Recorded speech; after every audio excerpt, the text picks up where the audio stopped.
Paz do Senhor, meus amados irmãos, glória a Deus pela sua vida. Graças a Deus nós estamos aqui novamente gravando mais um vídeo para o estudo da lição da Escola Dominical, que será aplicado neste domingo, dia 12 de janeiro de 2025. É o primeiro trimestre deste ano, falando em defesa da nossa fé cristã. Estamos em combate, porém não atacando, apenas nos defendendo das heresias que têm atacado o cristianismo e a sua doutrina, a doutrina apostólica. Contudo, nós estamos aqui também para aprender sobre a fé do cristianismo e também nos fortalecer dentro desta temática, ok? Nós já vamos entrar no tema da lição, mas antes disso eu quero já pedir para que você deixe o seu gostei no vídeo, tá bom? Se inscreva no canal e ative o sino de notificações para que você receba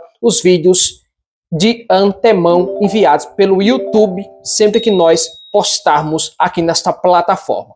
Nós vamos entrar na introdução depois da vinheta. Estudando mais uma lição, lições bíblicas, e desta vez nós estamos estudando em defesa da fé cristã, combatendo as antigas heresias que se apresentam com a nova aparência. Este é o tema geral das lições, e nós vamos estudar hoje a segunda lição deste trimestre, que tem por tema Somos cristãos. Estaremos estudando a respeito da defesa da fé. Não vamos atacar ninguém, mas vamos defender aquilo que nós fomos chamados, tá bom? Desde que Jesus ele foi para o céu, os discípulos têm pregado Jesus e a doutrina de Cristo ela tem sido atacada desde pessoas religiosas e até mesmo em situações de cristãos dentro das igrejas pregando uma doutrina estranha, uma doutrina que ela seja divergente dos ensinos do apóstolo Paulo, dos ensinos dos evangelhos, dos ensinos das cartas que também Paulo, Pedro, João escreveram às igrejas do primeiro século na Ásia Menor.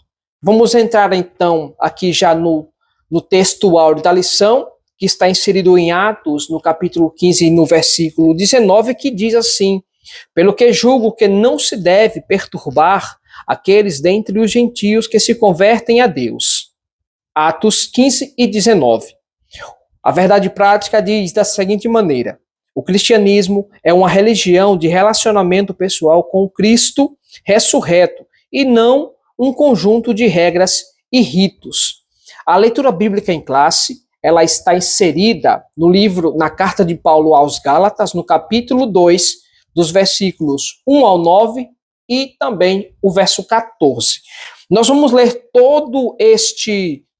toda esta leitura da leitura bíblica em classe, para que então nós possamos ter base fundamental dentro das escrituras sobre aquilo que nós estamos defendendo, tá bom?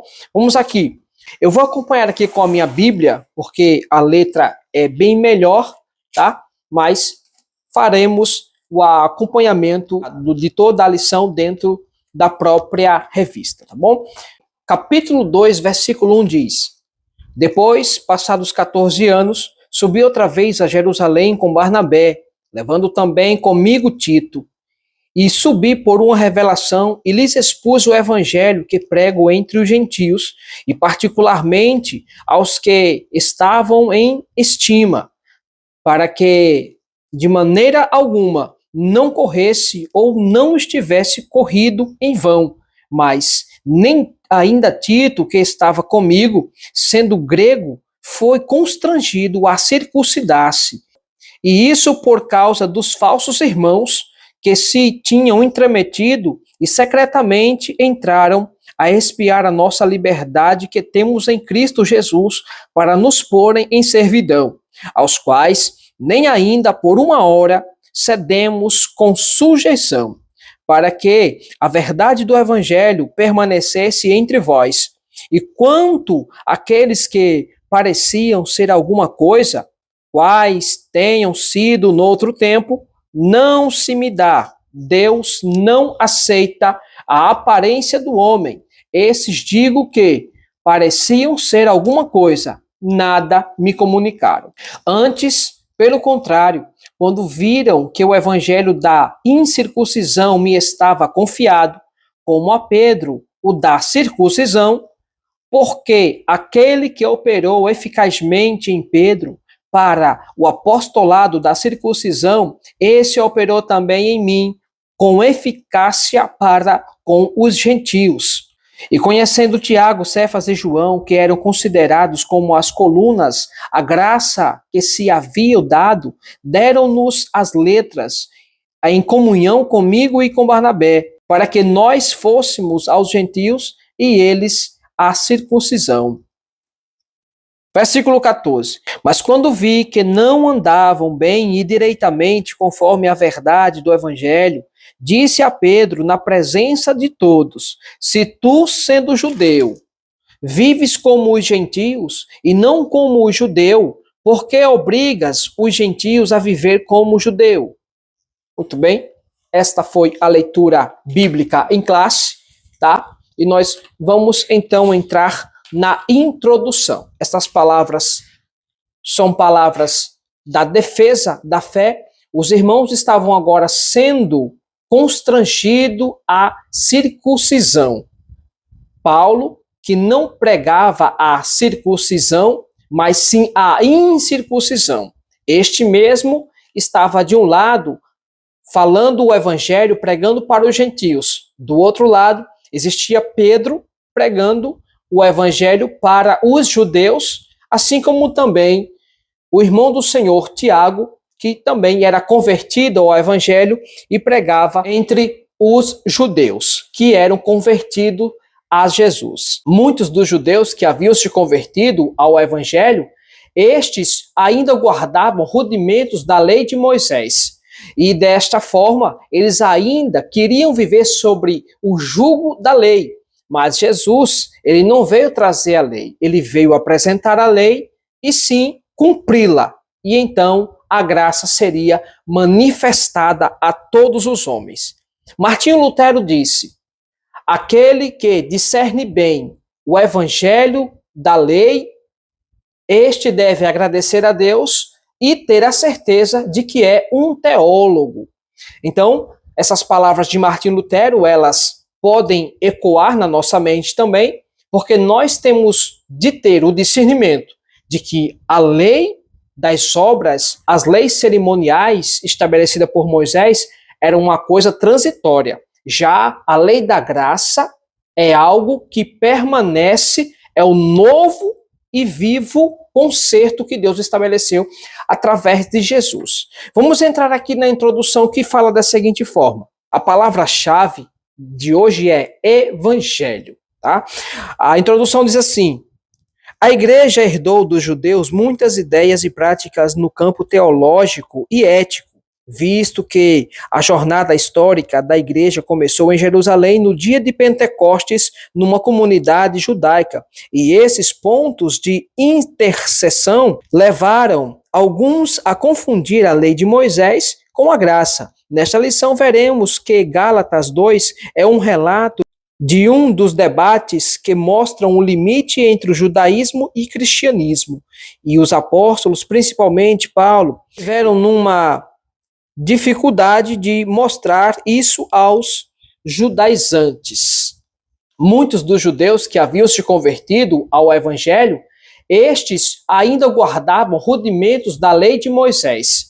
E desta forma, eles ainda queriam viver sobre o jugo da lei.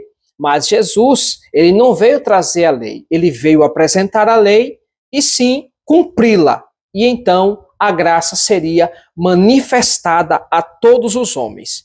Martinho Lutero disse: aquele que discerne bem o evangelho da lei, este deve agradecer a Deus e ter a certeza de que é um teólogo.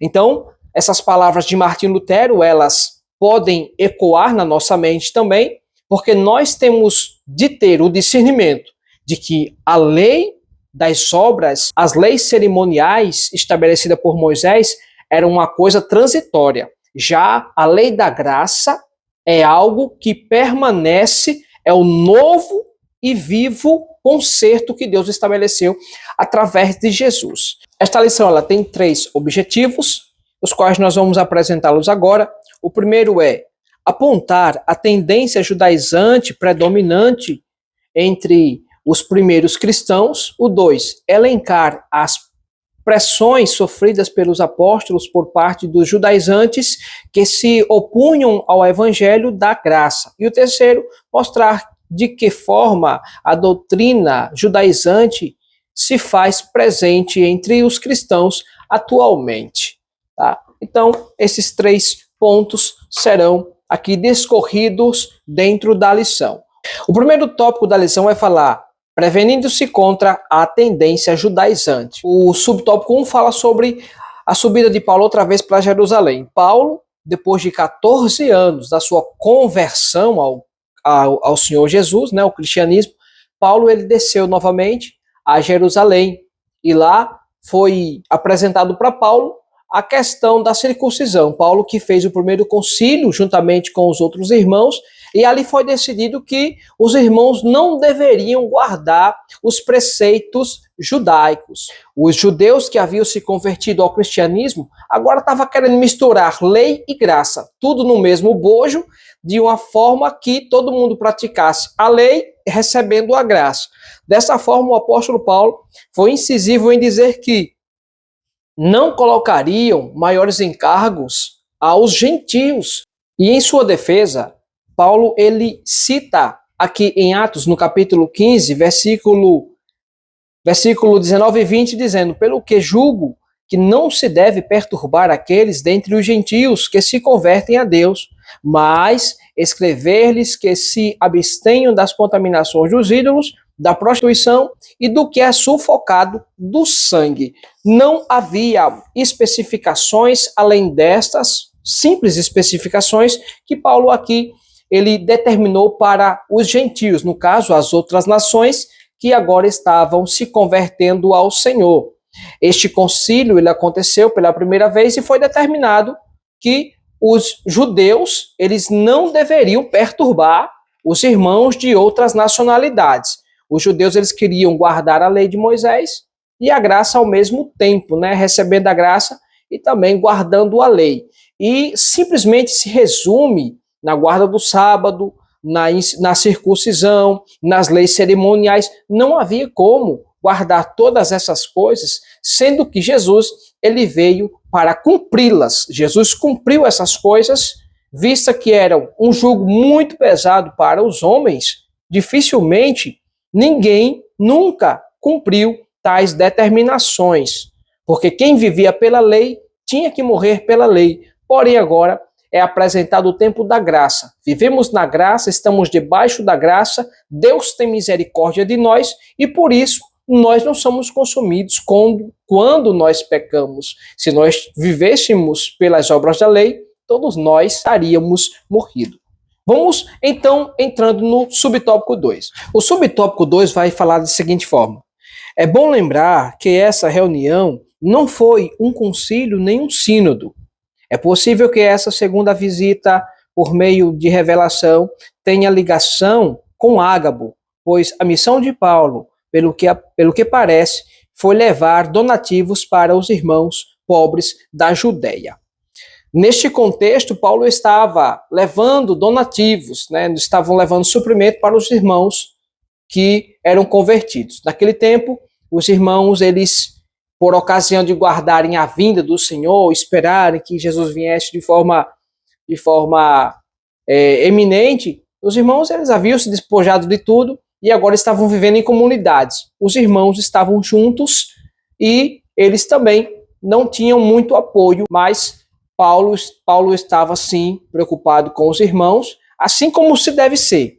A igreja deve ajudar aquele que está passando por necessidades, aquele que, exemplo, um irmão que dizima há tanto tempo, já fazem, se eu for usar aqui o exemplo de Paulo, que fazia 14 anos que Paulo já estava convertido ao Senhor, Paulo poderia, então, agora, se eventualmente estivesse precisando de donativos, estivesse passando por necessidade, sem trabalho, etc., né? Usando aqui a figura de Paulo, a igreja, sim, ela deve É por obrigação da igreja ajudar o irmão que está passando necessidade.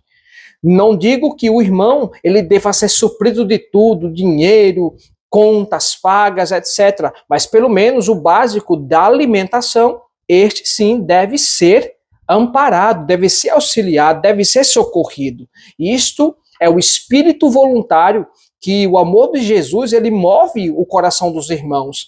Não podemos aqui, então, pregar que os irmãos eles devem sim viver e tudo mais, e trazer só para a igreja, e a igreja juntando ali tesouros e mais tesouros. Não é disso que se fala, não é disso que se trata. Dessa forma, nós estaríamos entrando em um debate muito sério, sem frutificação nenhuma, porque todas essas coisas só levam para a perversão daqueles que estão fora do evangelho. O ponto 3 da lição fala: Tito e a circuncisão. Barnabé era judeu e seu nome aparece 3 vezes neste capítulo. Sua presença na reunião em Jerusalém não seria um problema. Seguindo ainda o mesmo tópico da lição, vai falar sobre a presença de Barnabé e também Tito nesta ocasião.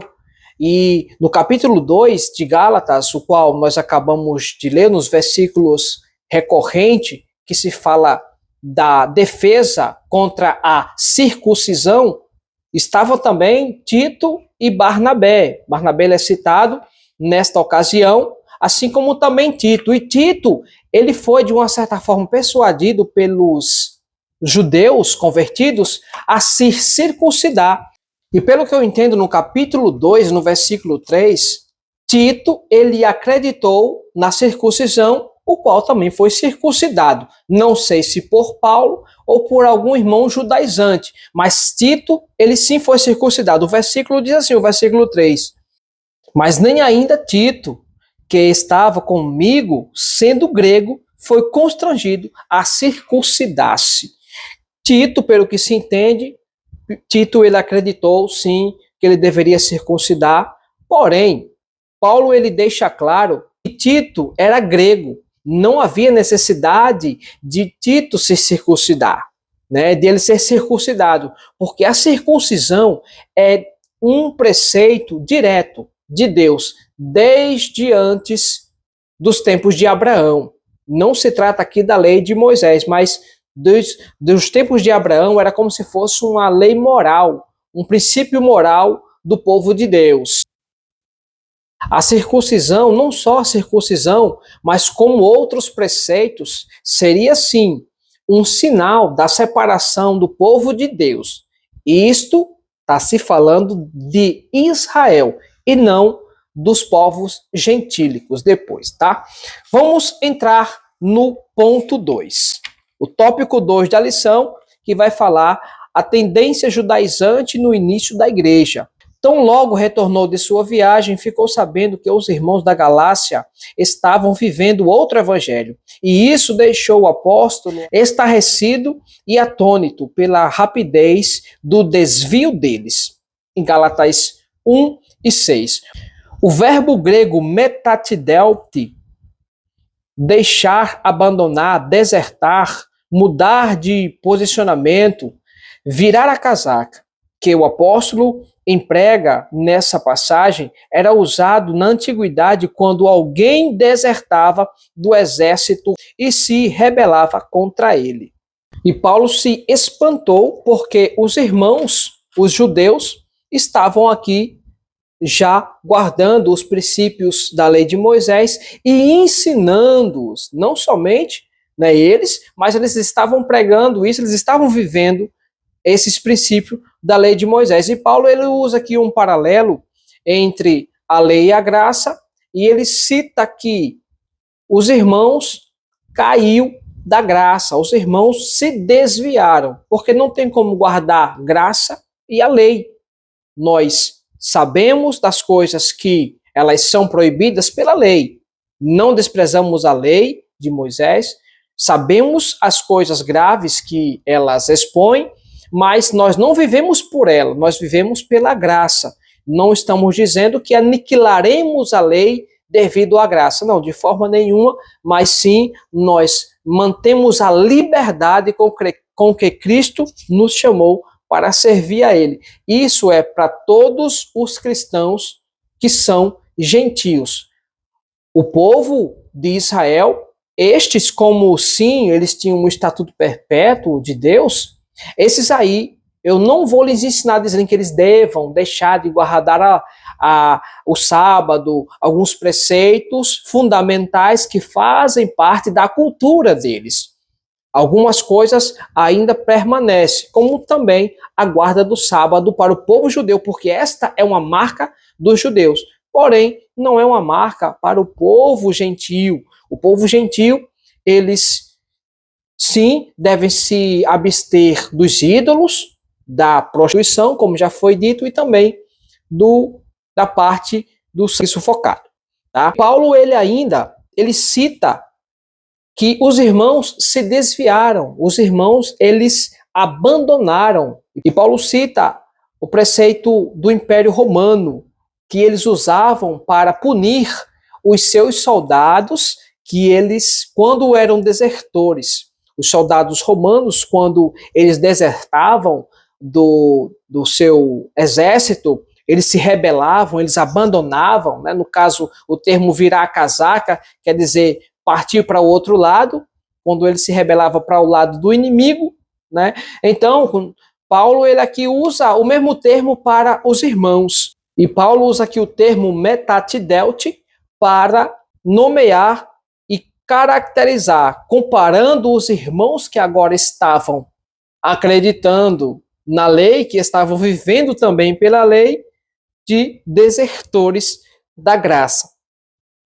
O Império Romano usava este termo para punir os seus soldados que se rebelavam.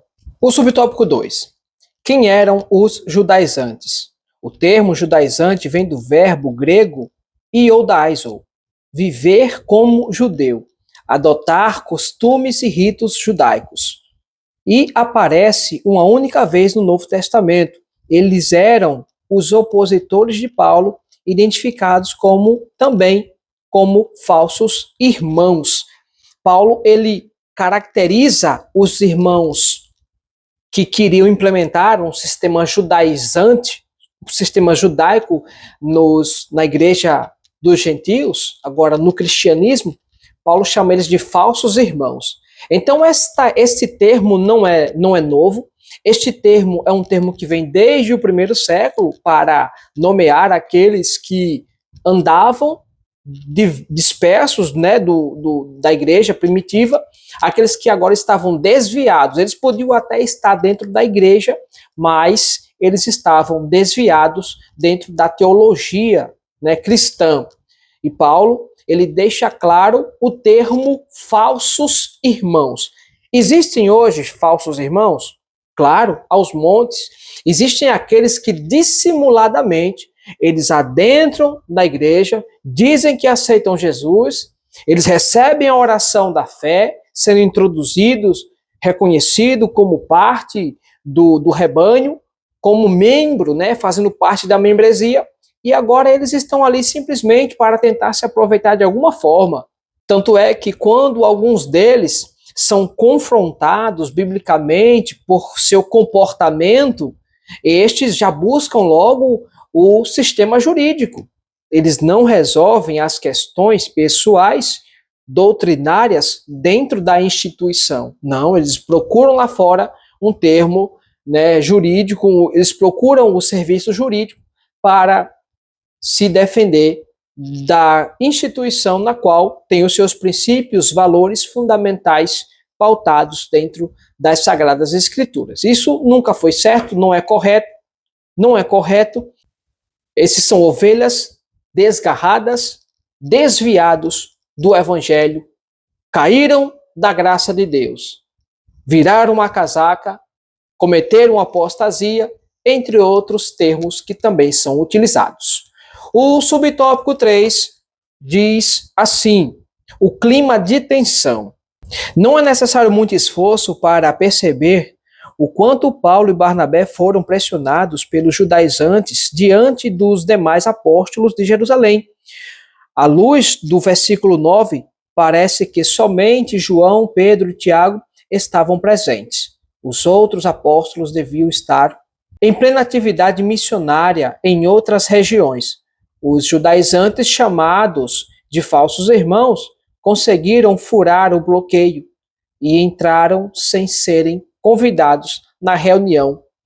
Em ocasião em que Paulo fez uma reunião, apostólica, os judaizantes eles conseguiram entrar, tá? Uma reunião ministerial, uma reunião somente com os apóstolos. Aqui não é relatado os outros apóstolos, pelo menos 8 do restante do grupo não estava presente. Só estava Pedro e Tiago, que era irmão do Senhor, não era apóstolo, se tornou depois, se tornou um seguidor de Cristo, e também João. Esses estavam presentes e os judaizantes eles entraram para tumultuar na reunião, tá?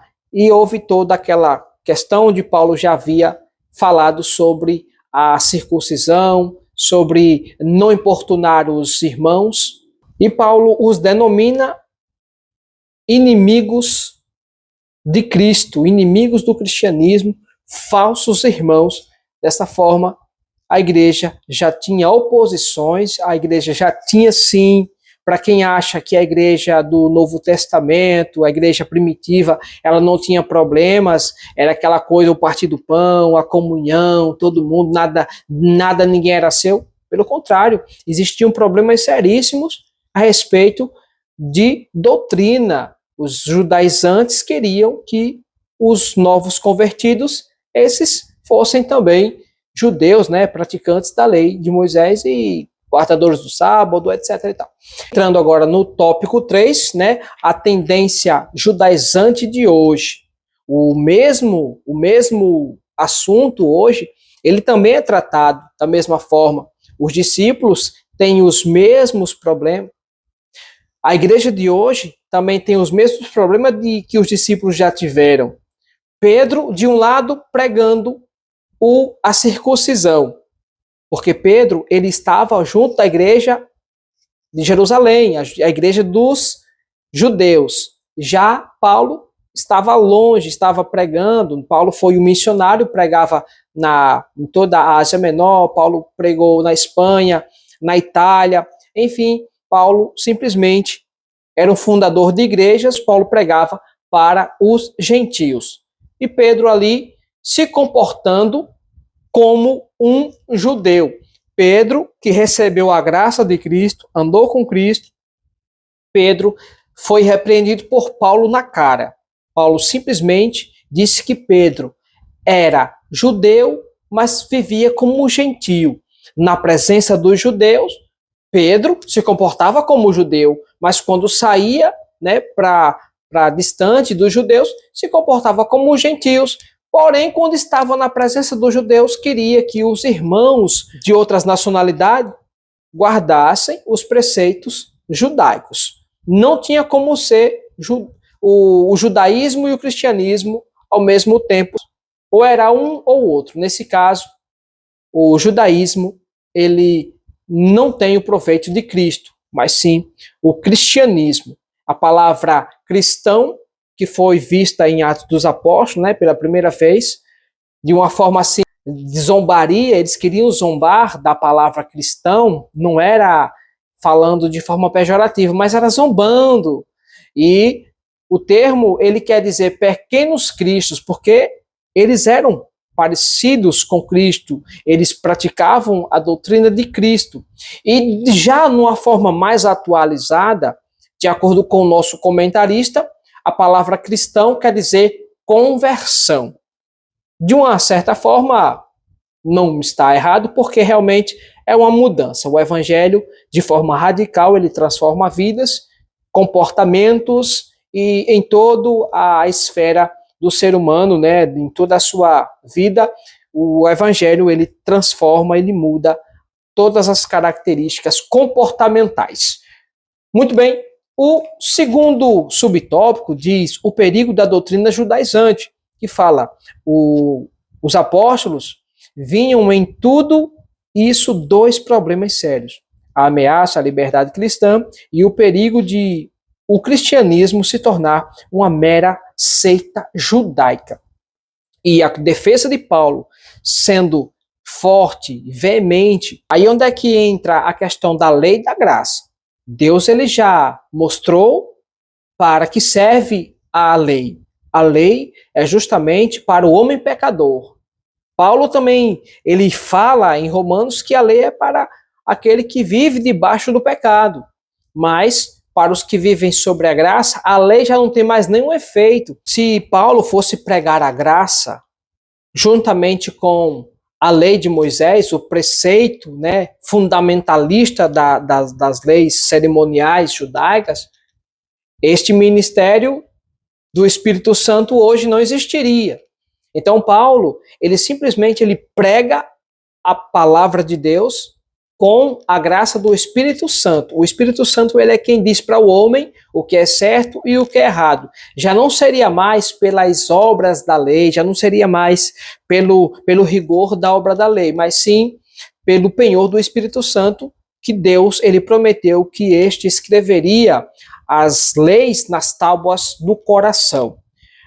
O ministério do Espírito Santo ele não tem como permanecer dentro dos preceitos judaicos, né? No caso, dentro da lei mosaica. A palavra graça quer dizer favor imerecido. Então, é dessa forma que o Espírito Santo atua na vida do ser humano que recebe Cristo como seu Salvador, recebendo um favor imerecido, pois o homem não tinha condição de se salvar e muito menos a condição de guardar todo o princípio da lei. O terceiro e último subtópico da lição vai falar sobre as práticas judaizantes atuais.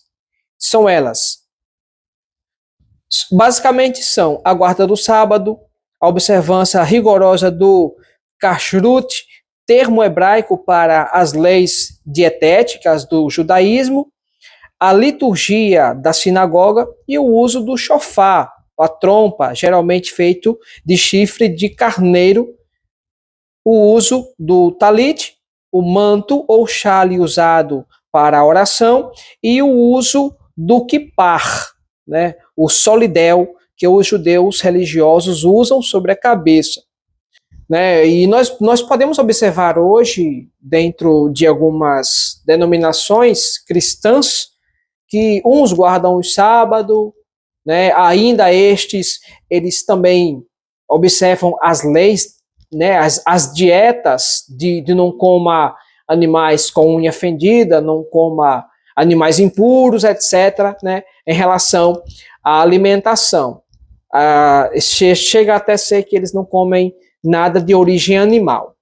E como também tem outros grupos que já eles estão, de uma certa forma, se comportando como judeu, a sua aparência usando o kippar, né, na cabeça, usando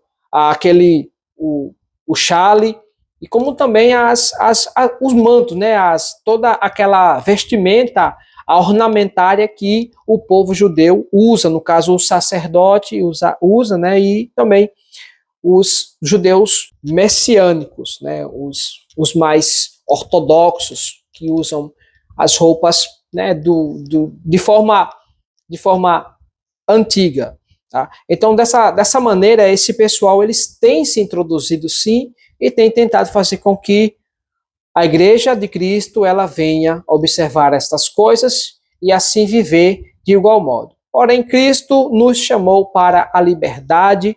Hoje não se trata de preceito judaico, não se trata das leis de Moisés, né? Se nós formos analisar as questões dietéticas, Paulo também fala na carta aos Coríntios sobre essa questão do comer. Enfim, temos nossa liberdade. A palavra de Deus, ela nos garante que o Espírito Santo ele nos dá o entendimento em tudo e nos garante uma vida santa, justa e fiel ao Senhor. Né? Para isso, a submissão à palavra de Deus, a submissão ao espírito voluntário, servindo ao Senhor, pregando o evangelho e se desviando do mal. Para isso é que nós temos a palavra de Deus, os ensinamentos apostólicos e também como também, né, os evangelhos que o Senhor Jesus nos deixou para nossa orientação. A conclusão desta lição diz assim: o resultado da reunião foi desfavorável aos judaizantes. Só o fato de os apóstolos, sendo judeu, concordarem com a explicação sobre a especialidade de cada grupo dada por Paulo já apontava o engano desses legalistas sobre a obra salvífica em Cristo. Esse resultado serviu tanto aos Gálatas como a todo o cristianismo neste mais de 20 séculos de história. Assim, a diferença entre os judeus messiânicos e os cristãos judaizantes atuais é que os judeus estão preservando sua cultura hereditária do seu povo e os judaizantes colocando remendo novo em pano velho. Mateus 9:16, expressão essa que foi usada por Jesus, né? Entre os irmãos estavam fazendo aqui um paralelo entre a lei e a graça. Muito bem, obrigado pela sua participação. Chegamos ao final de mais uma aula de lição da Escola Dominical e, como sempre, eu já conto com você na próxima lição. Fica aqui o meu abraço e o meu muito obrigado a você, tá bom? Deus te abençoe. Estamos aqui na próxima semana com mais um vídeo da lição da Escola Dominical. Forte abraço, a paz do Senhor.